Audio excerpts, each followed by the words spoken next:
our way to Project Dream with all of my packages. We're gonna drop them off and then go pick up my car at Tustin Nissan because I sent it there for a recall.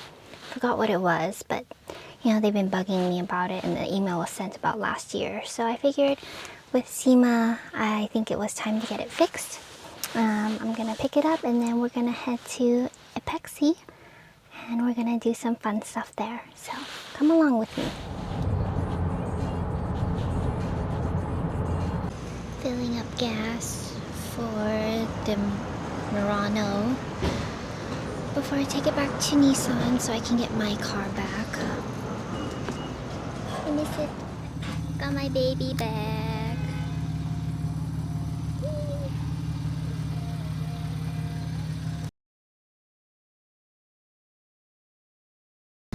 Carrying the diffuser in the car was a lot easier when I had that Recaro seat.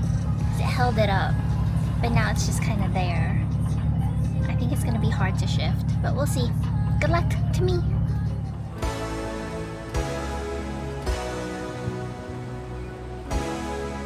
As Takuya is taking my Z into the back, I reminisced a little of how I got here in the first place. A little over 10 years ago when I first made an Instagram, Takuya was actually one of the first car people that I followed on my main account. I followed him because a friend of mine back then who was also into cars followed him first. When I made my car account 2 years ago, he was again one of the first people I re-followed when I started becoming more active. At some point, I posted the J-Fest flyer onto my story, and he recommended I stop by the Apexi booth, which I did do when I got to the meet. Prior to that, I had no idea that he was associated with Apexi, which still amuses me to this day because I continue to meet people and find out they're associated with bigger brands after interacting for a bit. However, I like it that way. It feels more like a natural connection rather having expectations prior to meeting. When Cool asked to have the wide body built mainly with Japanese parts, Apexi immediately came to my mind with their exhaust systems for the Z. As a brand, I already trusted their exhaust systems as my friend has one on his car, which is not a Z. As for reaching out to them to ask for a collaboration, that was made possible by the initial interaction and now friendship with Takuya. I felt comfortable enough to reach out and see what would be possible with the car. I am so thankful for this opportunity with Apexi, and I look forward to our future friendship and partnership.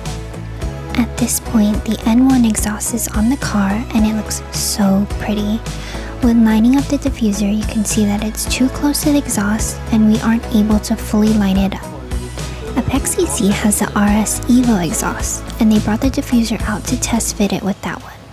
It lines up a lot better than the N1 exhaust, possibly making Project Dream's drop easier, but I decided to go with the N1 exhaust, as that one is the one we want to show this year.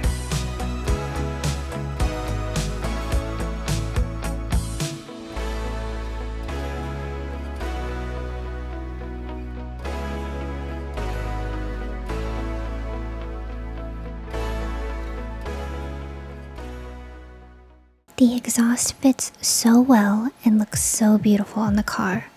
A problem that we ran into is that the cool diffuser does not fit with the Apexi exhaust.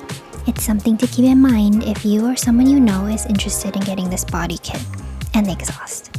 The exhaust tip is too big and the diffuser hits parts of the muffler, as you can imagine by the tape outline here. When I was at Apexi, we tried to map it out and see where Project Dream could possibly cut and bondo the diffuser to make it fit. I did mention that it seemed like the best and easiest way to make it work would be to cut the diffuser into 3 pieces, but we were unsure if Cool would be okay with that. So we tried to figure out a method to make it work as one piece. It was just so difficult when everything hits each other at the most inconvenient spots. The other idea Project Dream had in mind, if we weren't allowed to cut the diffuser, is just much too ugly to even speak about. Just kidding, but it really wouldn't have been a nicer option. Definitely not show-worthy. You can see we were brainstorming how to cut it into 3 and make it work. The idea would be similar to Steven or Spam Subi's diffuser, if you have seen that video. Well, this is the last time we'll get to see my pretty boy like this before we do some work to him. So stay tuned.